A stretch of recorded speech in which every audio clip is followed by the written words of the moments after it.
Good morning. My name is Vinod Vasan, registration number 21BMH1053.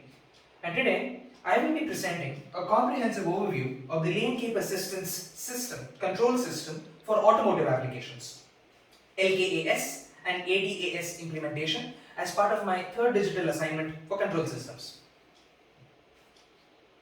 A quick presentation roadmap. I'll be providing a quick insight about myself. We will thereafter be touching upon advanced driver assistance systems and what they constitute, the technologies that constitute ADAS in general. This will be followed by a descriptive overview of the LKA system or LKAS, the disparity that exists between LKAS and lane departure warning. How does LKA, lane keep assist, serve as an ADAS implementation? This will be followed by a control system discussion of LKAS. An algorithmic overview will be provided as well. The deliverables of this project in its entirety would also be discussed. As part of the first digital assignment, the proceedings of the simulation carried out using MATLAB and Simulink, and as part of the second digital assignment, prototyping that was carried out using a synergy between OpenCV, Python and Arduino would be presented also. The trends, the scope for the technology in not necessarily in the same chronological order would be presented. I am a second year mechatronics and automation student, BTech from Vellore Institute of Technology, Chennai, and here I go. So let us attain a descriptive overview into what ADAS technology is all about.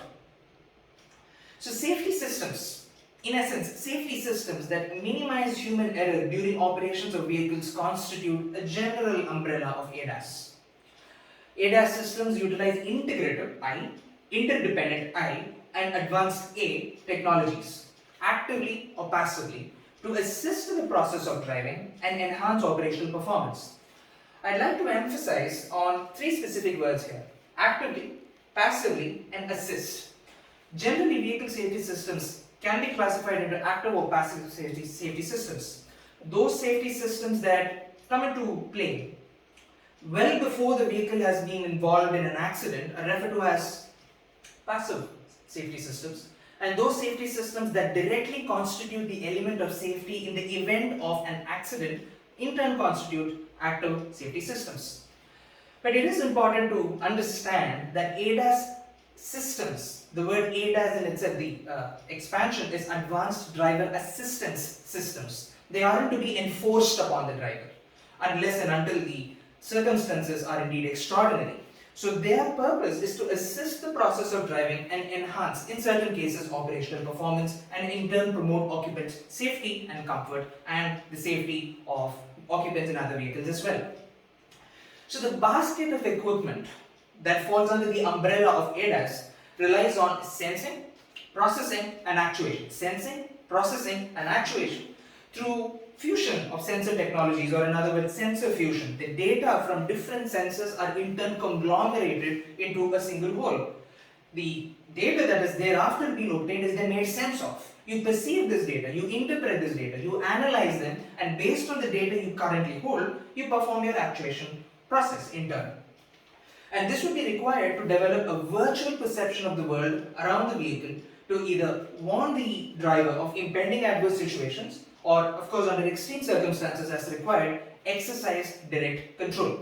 This is in turn a matter of great importance, because it's always important for any perception system or a processing system to understand what is around it.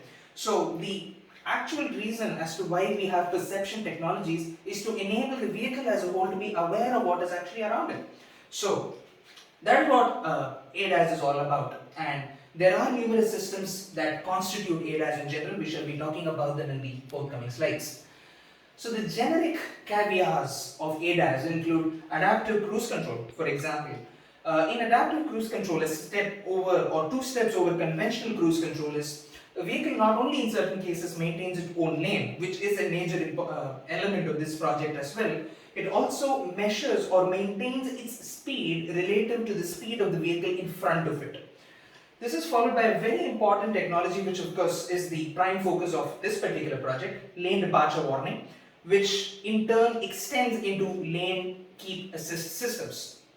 Park assistance systems, which are coupled with cameras, sometimes 360 degrees, sometimes only the back, sometimes only the front, sometimes the back and the front, or 360 degrees. Sometimes you've got cameras in the wing mirrors as well. That's again constitutes surround view.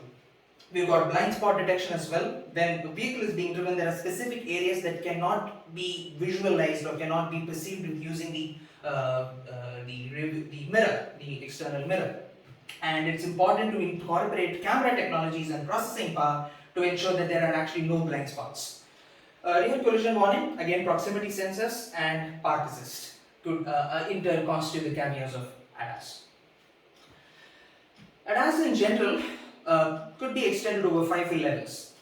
In general, it's again advanced driver assistance systems. Autonomous driving is a caveat of driver assistance systems. That is an extension to the same slide we have over here. The entire unit could in turn be integrated, it could be integrative, it could be connected, and could have a larger purpose, that is autonomous driving also. Of course, it requires superior processing capabilities, and it is indeed a technology that's on the rise today. So the different levels of driving automation. First off, level 0, no automation. Manual control. The human performs all sets of driving tasks, steering, throttle input, braking, etc. So that implies absolutely no interference of the computer system, and that would require complete human control. So we then move on to the first level of driver assistance. The vehicle in turn features a single automated system. It monitors speed through cruise control, simple cruise control, not adaptive. It would be able to maintain a preset speed, or if the vehicle during the period of time for which cruise control is switched on, if the vehicle goes below the rated speed, it would be able to come back up again. Or say for example, the vehicle has a set cruise control speed of 100 km per hour and there's a downslope.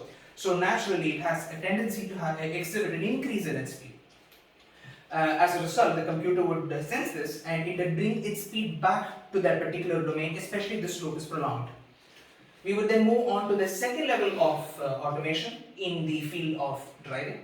ADAS this is where ADAS starts to come into play. The vehicle can perform steering and acceleration, but again, it's important for the human to monitor the tasks and at any point in time would be able to take explicit control.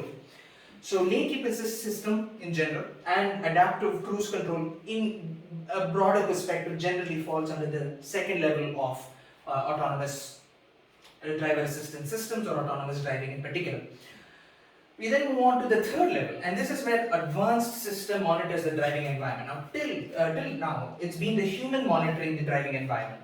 So the monitoring stage is now extended or becomes the responsibility of the computer system from now. That is from level 3, starting from level 0. From level 3, we start conditional automation.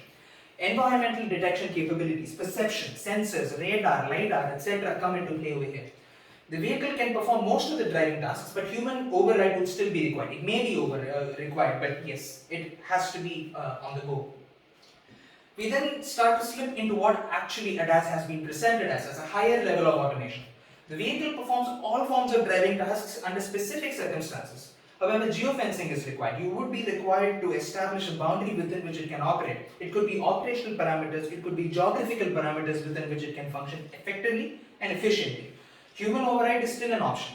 So at this point in time, at any point in time, either through a flick of a button or through a sequence of commands, the human being would be able to assume complete control over the vehicle that's exhibiting fourth level of ADAS. This is followed by the fifth and the highest level of advanced driver assistance systems, complete sensor fusion integration, complete sense of freedom, a sentient being almost, full automation. That is again a challenge, and that is something engineers today are working for. The vehicle performs all driving tasks under all conditions. Zero human intervention is required. But again, there would always be a requirement for a kill switch or a safety switch, just so that in case everything there is a malfunction in the technology, either in the back end or in the front end, it could always be taken control over by a human being. This has been a quick synopsis of the 5 levels of automation from 0 to 5 in the field of advanced driver assistance. So these are the specific elements and units that constitute advanced driver assistance systems. Ultrasonic sensors, necessary for carrying out the operations of parking in general, that constitute parking assist, parking systems, more or less standardized in vehicles being sold globally these days. Long range radar definitely a growing trend because audio assistance, obstacle detection, ACC stop and go. What it basically refers to is, let's assume you have the signal. The vehicle would be able to turn off the engine just so that you can conserve fuel, and through the operation of the clutch, you'll be able to bring your vehicle back into functionality again and thereafter move. So long range radar is also vital, especially in the field of adaptive cruise control. Front cameras, they serve important role. They have a very important role for the purposes of vehicle detection, collision avoidance, sign reading. So image conditioning, image engineering becomes a very vital aspect the moment we talk about cameras. LiDAR, specialized sensors that are used for distance speed detection, emergency braking systems, collision avoidance, and obstacle detection. Inherently interesting technologies in themselves. IR cameras, infrared cameras, especially in the front of night vision, we'd be able to achieve the equivalent levels of autonomy even when we have low backlight as well. Side and inside cameras, especially in the field of blind spot assistance or the technology of blind spot assistance. And this is somewhere we would also play an important role, lane change assist and driver behavior monitoring also. So, moving on to the next aspect. So this has been a quick overview of what ADAS systems are all about and what technologies constitute ADAS in general. As we move forward with our project or an understanding of the project at Lane Keep Assist system, it is a specific driver assistance implementation, in turn requiring its own set of implementations, in turn requiring its own set of perception units and processing algorithms in general. So a lane keep assist system, it's a control system at the end of the day, and it in turn assists a driver in maintaining vehicle trajectory within a region marked during travel. In general, the lane keep assist system functions as such. Let's assume that this is the dashboard of a vehicle and this is the steering wheel, and this in turn constitutes the field of view. So we normally have a converging horizon here, or we've got a view such that it converges at some point of the horizon.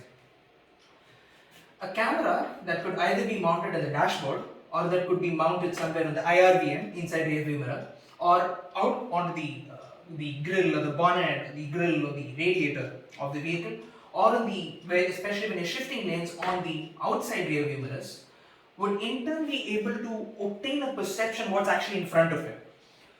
So that way we have a very clear perspective on where the lane actually is. The camera in general will detect that, alright, there is a lane over here, and it would be able to extract it as information that yes, there actually exists a lane over there. But this is easier said than done, because computers, well, their perception isn't as simple as ours, because human beings have an inherent capability to understand that this is a lane, but computers don't, because they have induced perception.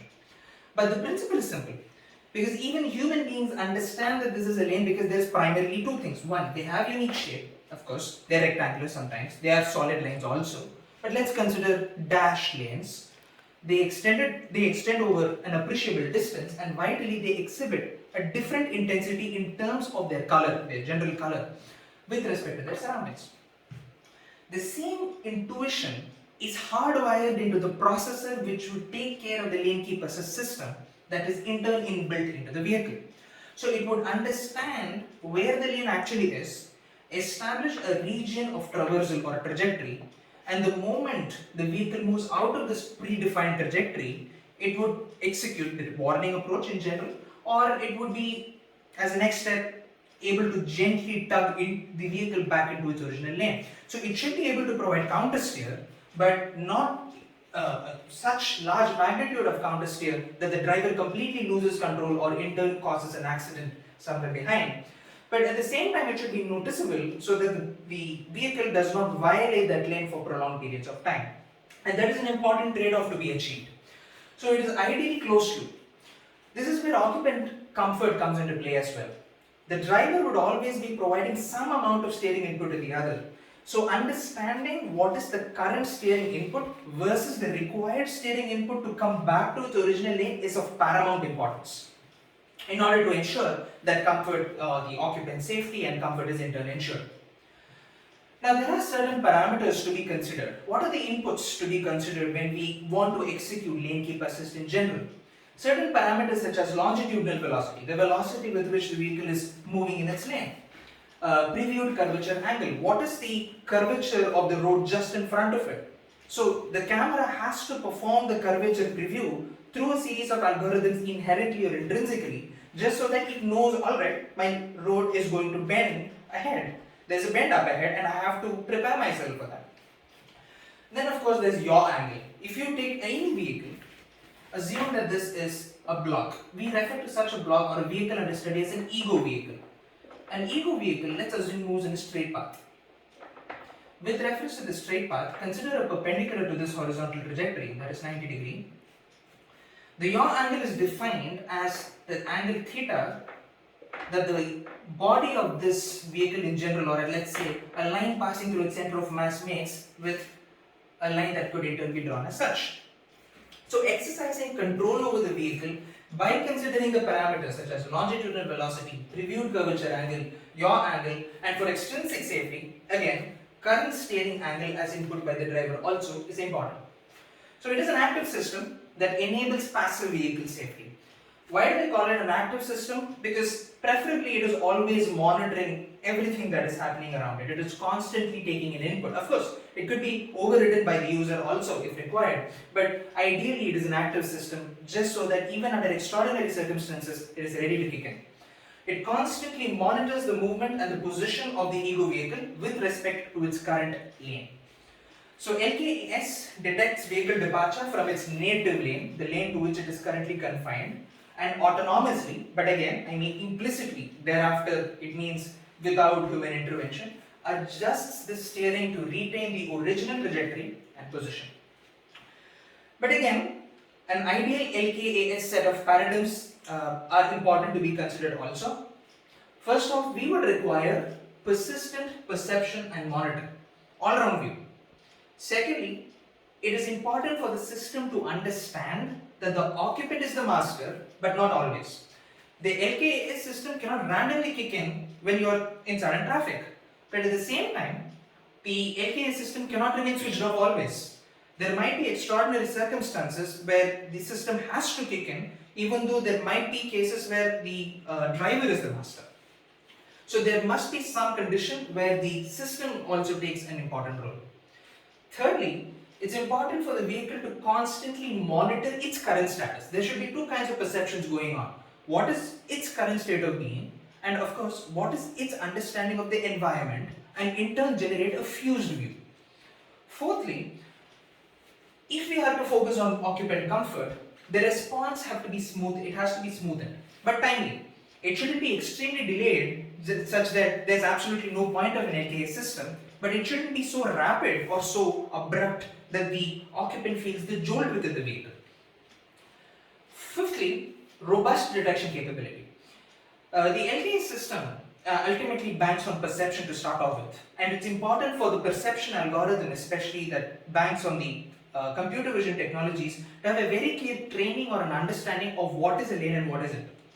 So this is normally a problem when it comes to image detection and processing, when the core of the program relies on intensity differentiation.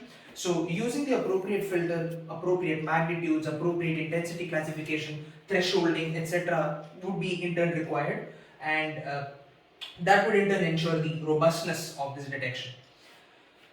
And specific use scenarios. This is in turn related to the second point, that the occupant is the master but not always. There would have to be specific use scenarios during the course of which only must the LKA system act. It shouldn't be completely functional when you're traveling along in the city. You might require a sudden lane change because a vehicle in front of you is stalled, but your vehicle shouldn't pull you back into the original lane and cause chaotic scenarios thereafter.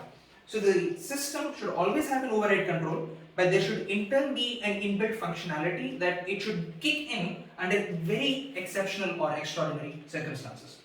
And these are the 6 ideal LKS paradigms that I had devised. A quick understanding that there exists a slight disparity between lane keep assist LKA and lane departure warning LDW. In short, in simplistic terms, lane keep assistance has just 3 simple caveats or operations: to perceive, to warn, and to correct. So there is actuation, there is sensing, there is processing in between. But lane departure warning does not necessarily have to have an explicit physical and detrimental actuation outcome. It can perceive, and of course it can warn, but that's where it stops. It need not necessarily correct. And ideally, to achieve the level of autonomy that we expect, we would expect an integration of both. And normally, it just comes under a banner of lane keep assistance. So throughout the remainder of this presentation, I shall be referring to it as LKA or lane keep assistance, which also includes lane departure warning. So the lane trend, current versus projected. The lane departure warning systems in general, there has definitely, as is evident from the graph here, there has been an upward growth for this particular form of technology. And this is not just a trend that is visible in the European countries or the Western regions, but it might certainly be a trend that could catch on in Asia Pacific countries or regions, wherever there exists a good scope for driving, or the lanes are well organized and the markings are clear and traffic rules are followed to a large extent at least. So the global market volumes of all active safety systems fitted to newly assembled light vehicles, commercial vehicles. This is actually the trend all the way from 2014 to the extent of the projected trend all the way till 2034 in thousands of units in terms of the number of sales. We have around 25,000 here, 50,000 units, 75,000 units, or total units featuring the lane departure warning systems. Of course, other systems also exist, but the trend of LKAS is in turn a positive trend. It's exhibiting a positive growth, and that is something to think about as well. But again, all such aspects aside, the lane keep assistance system, to realize such form of technology, has some requisites. It first requires a fundamental perception unit. For example, a simple vehicle mounted camera, preferably wide angle with a higher resolution. Secondly, whatever input has been taken in or generated by the perception unit must be fed into an input data processor, which has a fast enough speed in order to process the information within, and at the same time send a response so that the vehicle corrects itself with minimal latency, so there is absolutely no delay in executing the functionality that is expected of such a system. Thirdly, it might require a controller, separate controller or an integrated controller, to actuate the response based on an actuating signal.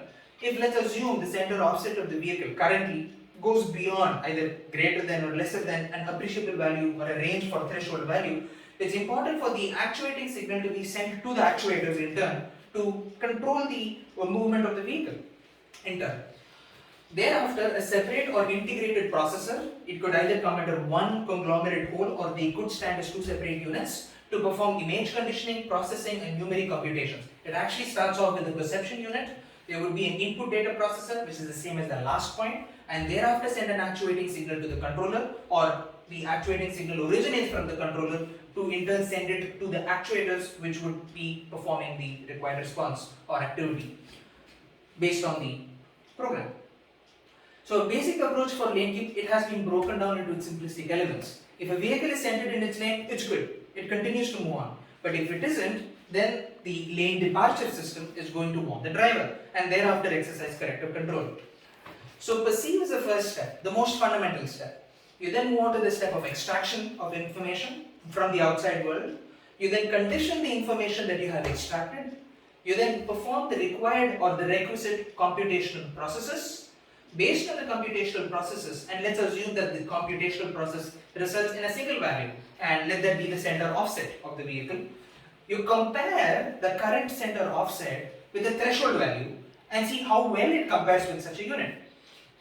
Assuming it compares appropriately, if it's greater than or lesser than the acceptable threshold value, you then send a required signal, an actuating signal, and thereafter you perform the actuation process, and that in turn yields the required response. So this is a segmented process flow that divides the same chart that was seen in the previous slide into three separate units. Image engineering, constituted by perception, extraction and conditioning. The process of active processing in general, constituted by the computation stage, comparison stage and signal generation stage. And the last stage, that is actuation, in turn constituted by the final actuation and the anticipated response attainment stage. So a quick overview of what this image engineering is all about. It starts off with image extraction frame by frame. A video could run at 30 frames per second, 20 frames per second, whatever that camera or whatever unit we have is designed to handle. But it becomes important to extract every single frame from that video into a single image and pass it on to the required program as an argument. It is then followed by a stage of conditioning, And the aspect of conditioning is in turn constituted by numerous processes as can be seen here. It could include pixel dimensioning. You take an image and you obtain a matrix representation of the same image in the XY planar representation format. You then follow that up with removing noise from the input image, so your processing becomes more accurate and you reduce the chances for error through Gaussian blurring, or more specifically you could move on to Gaussian filtering also with appropriate threshold values. Talking about thresholding, we have a separate stage called thresholding itself. You try to retain specific outlines in an image as a function of the intensity values in that image. You follow this process up with a Sobel operation. A Sobel operation is actually a five-fold process. It starts off with deploying a Gaussian filter kernel. It's basically a matrix of values in it over the image. You follow that up with identifying the intensity gradients that exist in that image. You follow that up in turn with an elimination of spurious responses through lower bound cutoff. There might be some features in that image that we do not require.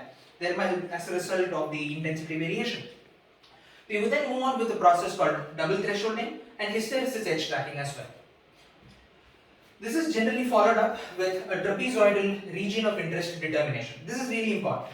As was explained earlier, the spectrum that the camera obtains is as such, a converging view, let's say.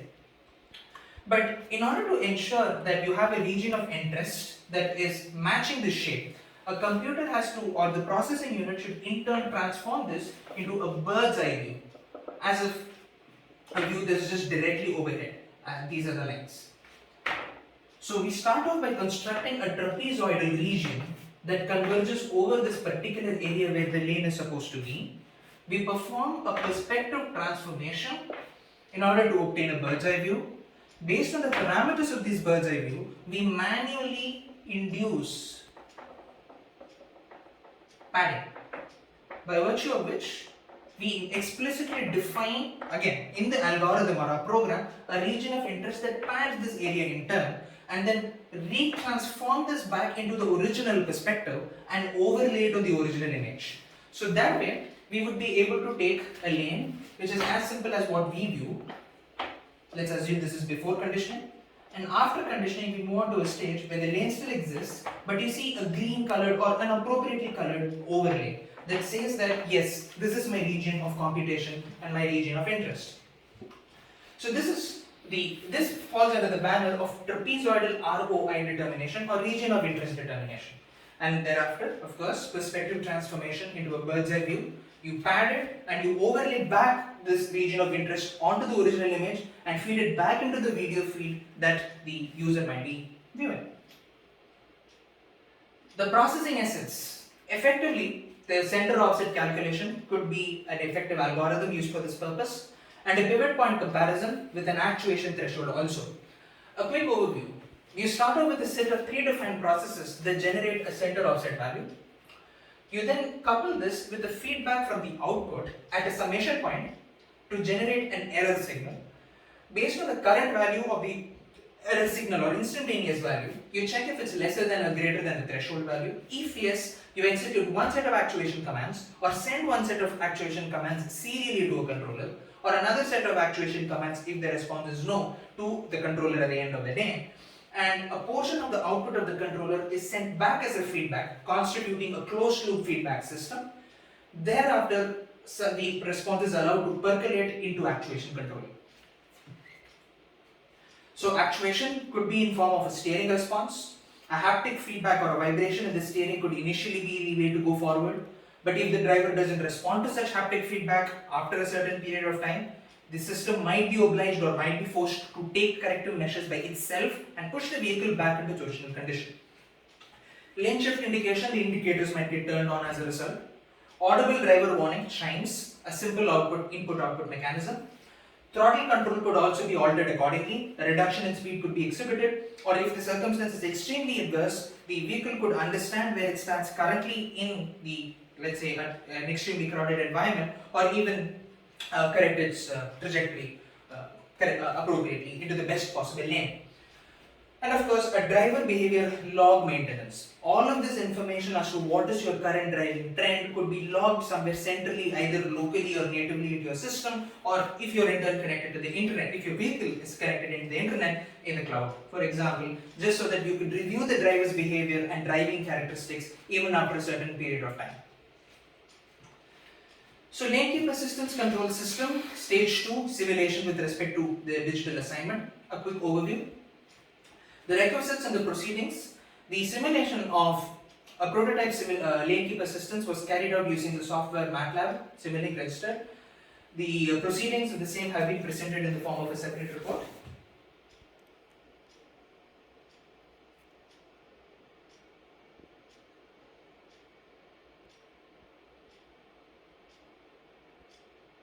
The file has been opened in the background. It shall be demonstrated later.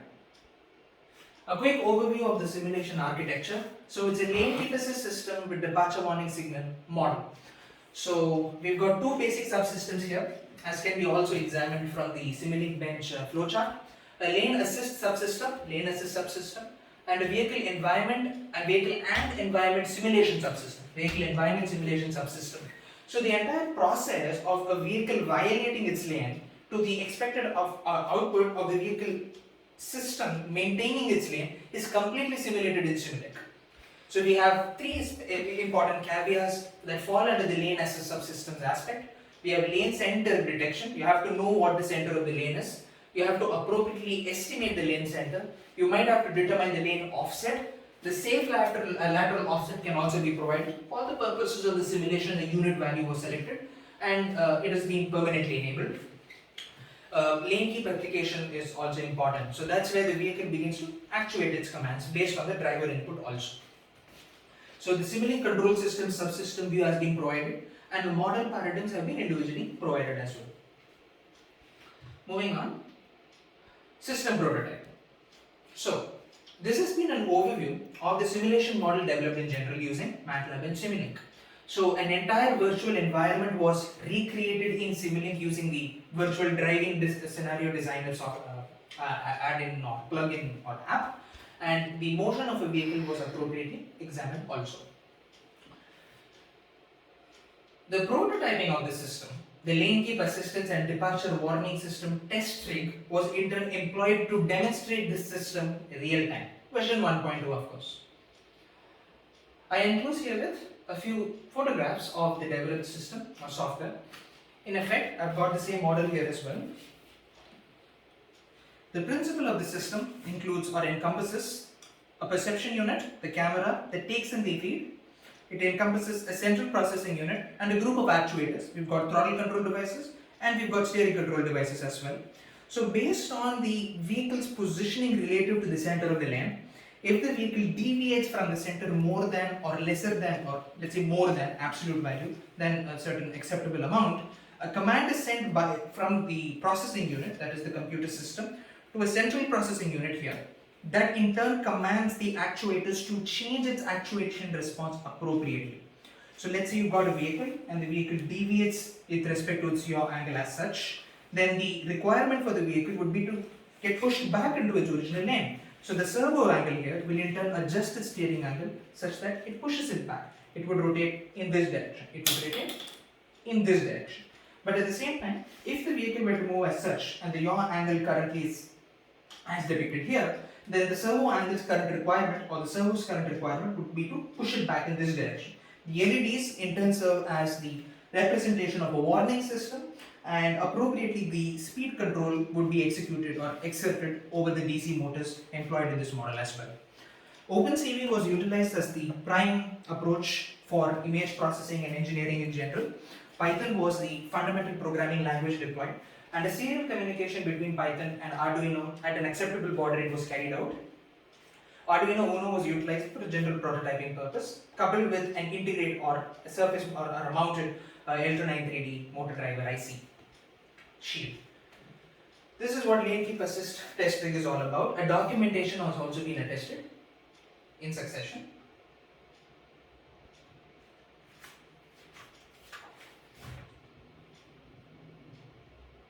So experimental requisites and proceedings, protosample documentation has been enclosed also.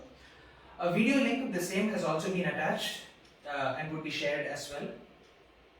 Now, this has been a quick overview of what lane keep assist is all about, and the future is certainly invigorating.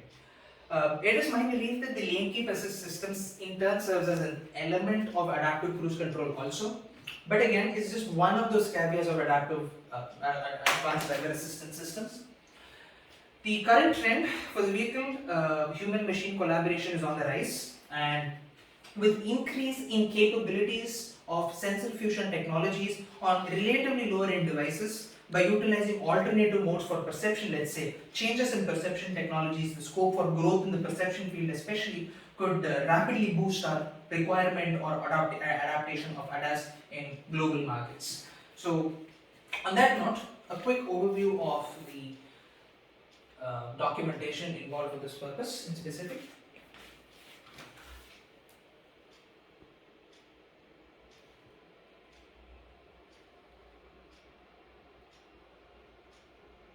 Yes.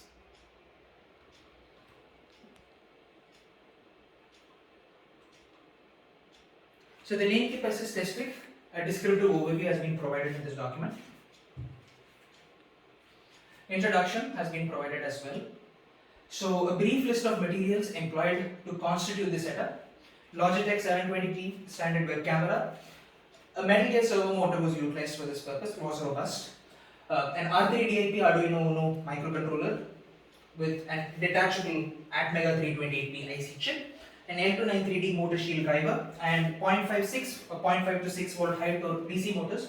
Two motors for speed control actuation was employed also. Of course, breadboards and LEDs, UART cables, power adapters, and vitally a perception monitor. So we've got a perception monitor here. So and we've got a display monitor as well here. So this could serve as the windshield when you mount the entire system onto a real-time moving vehicle. The video feed is directly processed by the system and the actuation is in turn delivered. This is the central processing system into which the video feed is actually fed from the camera.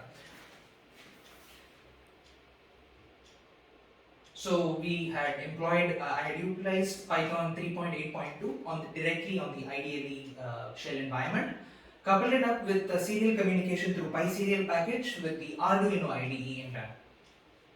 The procedure for the experiment and as to how this could establish as an adaptive test rig has been explained here as well. On that note, the last set of documentation to be exhibited.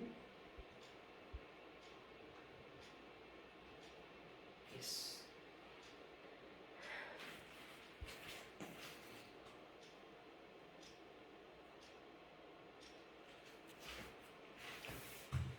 So a quick overview of the LKAS system has once again been provided in this document.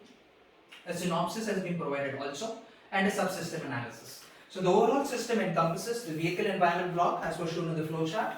This was to simulate the real-time driving conditions virtually, and of course at its core the lane assist block. It estimates lane center, it detects lane departure, it optimizes steering feedback, and it actuates steering control as a corrective measure momentarily. The application of steering assist is not brute force. This is because it's an outcome of the logical comparison, for passenger comfort, between the persistent driving steering and the required magnitude of angle in steering, just so that you exhibit the final corrective control. The net difference in the steering values would be the actuating signal to tug the vehicle back into the respective lane. So the vehicle input conditions have been explained earlier as well, and if no correction is executed by the driver, the assisted steer is deployed and the vehicle trajectory is corrected accordingly. A quick overview of the simulation results. This scenario was simulated using the driving scenario designer. A vehicle was also employed and its trajectory, which violates the lane, was initially established. As an additional element or push towards reality, some traffic was also included, just so that even over the virtual environment we could see how well it performed under such circumstances. The results were indeed extremely optimistic. This is the field of view of the vehicle using a camera. The red lines in turn suggest the lane within which it was supposed to retain itself, and the movement was extremely, as can be seen by the blue dots here, it is volatile. It violates lanes as is shown here, but the final output is maintaining an original lane even in the presence of traffic. That just shows how robust the perception system is, or it's required to be. A quick overview of the Boolean comparisons and the relational and logical comparisons that happen implicitly in the backend. And of course, however, it might be required to understand what the limitations of such a system are. A synergy is required between the LKA with emergency braking and adaptive cruise speed control in order to ensure it's actually applicable in real-time applications. The high cost involved in realizing this system with effective durability and long life of use is currently a major hurdle, but it could be overcome through concurrent engineering, through constant feedback, and by employing perception units at a lower cost. But you offset that limitation in processing with some other input so the net output remains the same. This has been a quick overview of the simulation proceedings. And on that note, I'd like to bring an end to my presentation. Thank you very much and have a great day.